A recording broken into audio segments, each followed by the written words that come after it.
जय श्री राम। हम ओशो जेन tarot card को कंटिन्यू करते हैं। जो आज का हमारा कार्ड है that is night of fire, जिसका नाम है इंटेंसिटी। ठीक है, इसको हम इसके कंपैरिजन में जो राइडर वे टैरो कार्ड है that is night of wands. पहले नाइट ऑफ वॉन्ड्स को समझ लेते हैं। नाइट ऑफ वॉन्ड्स क्या है? Night of wands a person who is in action. ठीक है, जो एक्शन मोड में है और जो आगे मतलब it's like he is determined, और वो कुछ भी आए आगे बट वो रुकने वाला नहीं है। ही विल एम्बिशियस है, वो जो चाहे अपने एम्बिशन पे पहुंच के रहेगा, जो उसने सोचा है वो करेगा। वो इस बात से भी उसको मतलब नहीं है कि आगे क्या क्या मुश्किलें आ सकती है, क्या क्या डेंजर्स आ सकते हैं। मतलब he is basically getting into the unknown, कहते हैं ना स्टेपिंग इनटू द अननोन। आगे डेंजर है भी या नहीं उसको नहीं पता, बट एक चीज उसको पता है कि वो गिव अप नहीं करेगा। He is on full speed. And again अगर हम देखें तो ये कार्ड अगेन एक्शन का कार्ड है। ठीक है, वॉन्स का कार्ड है, फायर का कार्ड है, तो उसमें पैशन तो है ही। कलर भी हम देख रहे हैं रेड बहुत ज़्यादा, तो 10% इज फुल ऑफ पैशन। जो इसने सोच लिया वो करके रहेगा। डेंजर से ये डरेगा नहीं, गिव अप ये करेगा नहीं, और कहीं पर भी किसी के भी रोकने से ये रुकेगा नहीं। जहाँ पे पहुँचना है वहीं पहुँच कर ये रुकेगा। और ये कोई स्लो स्पीड पे नहीं है, सोच रहे इसने, ये सोचता कम और करने वालों में से ज़्यादा है। तो again this is a positive card, also shows that you are on the right way, and if you will not give up you will get the success in your life, right? Now we have this Osho's in tarot का intensity। ये भी action का card है। देखो ये card में action का, यहाँ पे भी हमें एक्शन, फुल स्पीड में एक्शन दिख रहा है। एक पर्सन है जो मूव कर रहा है और एक एरो की स्पीड से। आप ये देखो कि यहाँ पे एक एरो फॉर्म हो रहा है। सो ये बहुत स्पीड में जा रहा है। अब इसको स्पीड, यहाँ पे देख रहे हैं सन है। ठीक है, वो क्या देख रहे हैं कि न्यू बिगिनिंग है, न्यू लाइफ है, या न्यू जर्नी की तरफ he is moving towards.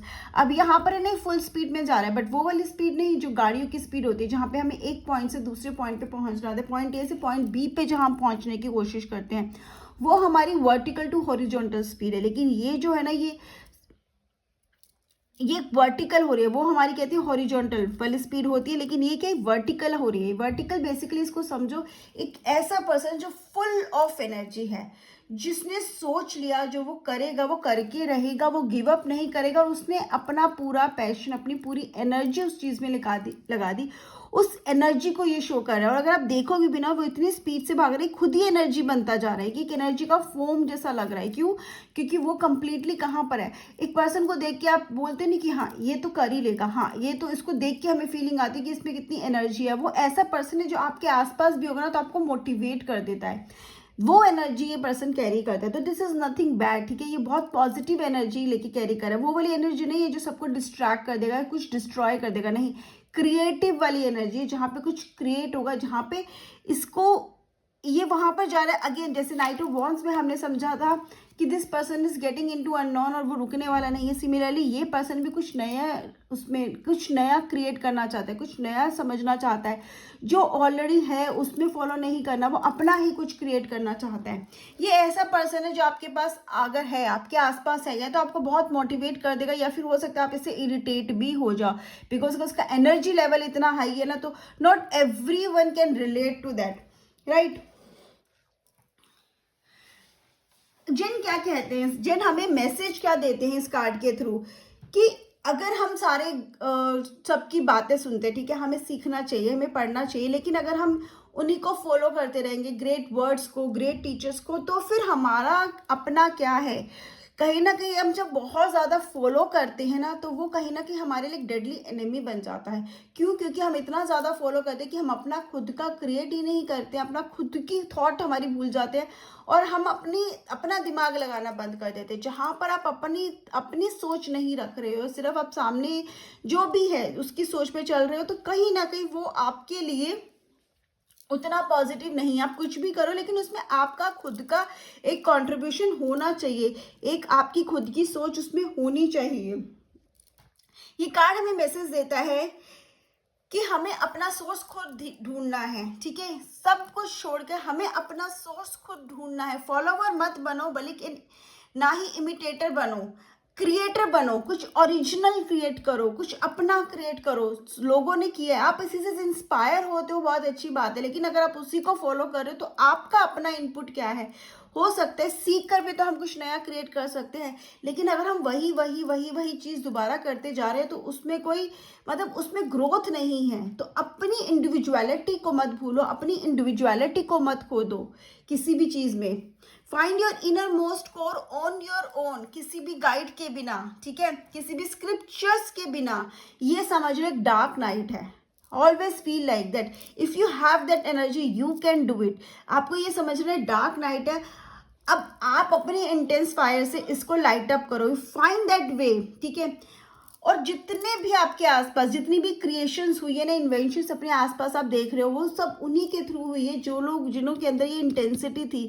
Those who ever burn with intense inquiry has found the sunrise, ठीक है। जो इतनी इंटेंस इंक्वायरी, जिनको पता था ना, जिनके अंदर क्यूरियोसिटी थी, कुछ करने की थी, कुछ नया करना था, कुछ क्रिएट करना था, उन्हीं ने सनराइज ढूंढा। बाकी सब तो फॉलो कर रहे हैं, बाकी सब ने ढूंढा नहीं है, बस वो फॉलो करें, जो बता दिए गए उसको मान रहे हैं, लेकिन ढूंढने वाला कोई था। सिमिलरली जितने भी इन्वेंशंस होते हैं वो हमें यूजफुल तो है, बट क्रिएट वही करते हैं जिसके अंदर क्यूरियोसिटी होती है, जिसके अंदर वो फायर होती है, जो वो कुछ कर सकता है।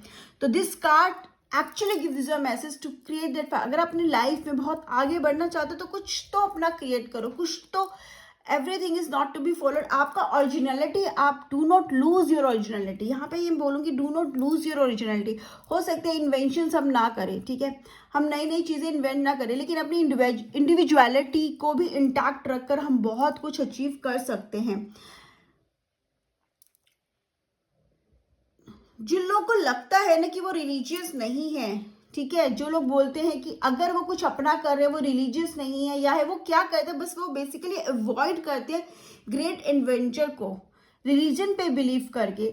बेसिकली इसका क्या मतलब है, ये जो लाइन गाइड बुक में दी है इसका मतलब क्या है? Line is those who believe are not religious, they are simply avoiding the great adventure of religion by believing. आप जब तक समझोगे नहीं, किसी चीज को क्वेश्चन नहीं करोगे, तो आप उस चीज को कैसे मानोगे, ठीक है। आप उस चीज को सिर्फ फॉलो करते रहोगे तो उस चीज की इन डेप्थ आप कभी समझ ही नहीं पाओगे। आपको अपना थॉट प्रोसेस, अपना क्वेश्चन मार्क करना ही पड़ेगा। सिर्फ इसलिए किसी ने कुछ कहा है उसको मत मानो, आपको किससे क्या समझ में आता है उसको समझो। Again this card ask you to be, do not lose your individuality. हर चीज को अपनी तरह से समझो, ठीक है। हम ये तो नहीं बोल सकते कि सब कुछ हम सीखेंगे, we need to learn from others, but उसमें हमारा इनपुट होना ज़रूरी है, हमारी अंडरस्टैंडिंग होनी ज़रूरी है। हम उस चीज़ को फॉलो कर रहे हैं तो क्यों कर रहे हैं, कोई रीज़न तो होना चाहिए, तभी हम उस चीज़ को अच्छे से फॉलो भी कर पाएंगे। अगर आप फॉलोवर बन भी रहे हो तो भी आपके पास रीज़न अपना होना चाहिए।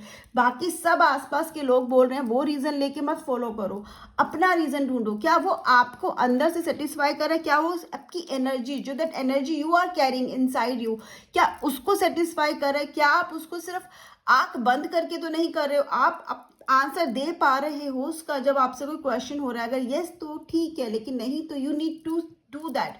तो find your energy, find your passion, follow that, और उसके लिए आपको जो करना पड़े आप करो, right. So this is what I understand with this card. आप लोग को क्या समझ में आया कमेंट सेक्शन में जरूर बताइएगा। Bye bye, have a great day, take care.